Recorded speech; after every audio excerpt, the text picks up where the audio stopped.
modern superstar that developed an image quite deliberately, and planned it out, and carried it through, so that the idea of Noël Coward was like a trademark. When you said Noël Coward, you knew what you were going to get. You knew you were going to get the smoking jacket and the bow tie and the cigarette holder and the incredibly witty remarks. And it was an ideal of English sophistication, particularly in the 20s and 30s. Oh, no, I think Noël Coward would have loved the Divine Comedy's version of this song, I've Been to Martha's Party. Because when he played it to me, Neil Hannon, I thought, oh, he's just done it like Noël Coward. I was slightly disappointed because it starts, Noël Coward used to do this in cabaret, because it's a description of a party in the south of France in the 1930s, and all this outrageous behaviour. And it starts just like Noël Coward's version with the piano and the sort of posh voice, and you imagine him in a dinner jacket. And then suddenly, in comes this pumping techno beat, a bit like Underworld. And the words, the rhythm of the words fits perfectly over the techno music. And it's a brilliant track. Yes, that's why we wanted Sholorama on the record, because we wanted to have, just like Noël Coward would have had in one of his shows, a young, new, glamorous singer.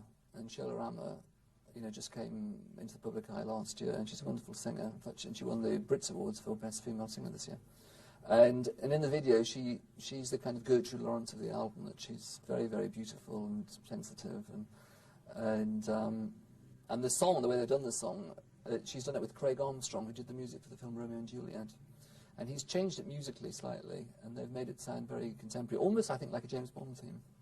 I think it is. It's fantastic with AIDS, of course. There's been good news in the last 18 months. There's now this combination therapy, with a combination of drugs that can control the disease if you've got it. What a lot of the Red Hot Charitable Trust's work is involved about is stopping people getting it in the first place, and that is still a major issue. And I think because of the good news, I think it's the fact that people are still, the fact is people are probably relaxing their behaviour more and thinking, oh, well, it's sort of all over, isn't it? Well, of course, it's not all over, and I think they've got some very important work to do. We did Sail Away, the Pet Shop Boys, because I've always loved that song. I heard it years and years ago. It was funny when we phoned up Sting to ask him to be on the album. He said he wanted to do Sail Away. I said, I'm afraid we've already done it. Because he'd already recorded it himself for a film, but it wasn't issued. And he said that song always makes him want to cry. He says he performed it in concert before and it makes him start to cry. It is a really, really sad song. It very much reflects Noël Coward's life, like some of his songs do.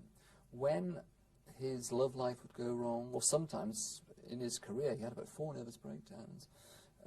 Because we'd have such intense periods of creation and then success, or occasionally failure, that, and he'd be working so hard, it would bring about a kind of nervous collapse, and he'd have to get away. And sometimes this would coincide with the end of a relationship, or an unrequited affair, love affair.